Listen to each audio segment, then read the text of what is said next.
นี่คือหญ้าใต้ใบพืชเล็กๆที่มักเกิดแทรกในแปลงสวน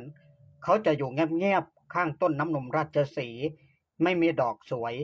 ไม่มีใบใหญ่แต่เต็มไปด้วยคุณค่าทั้งขับปัสสาวะลดไข้ถอนพิษร้อนในเป็นสมุนไพรของคนบ้านเราธรรมชาติเกื้อกูลแค่เราหยุดมองโลกก็เริ่มเปลี่ยนแล้วครับหญ้าใต้ใบสมุนไพรบ้านๆแต่หลายคนไม่เคยมองเห็น แต่รู้ไหมครับเขาคือหมอยาดูแลตับชั้นดีช่วยฟื้นฟูบำรุงตับขับพิษลดไข้ตัวร้อนในตำรับพื้นบ้านใช้ทั้งต้นทั้งใบต้มน้ำดื่ม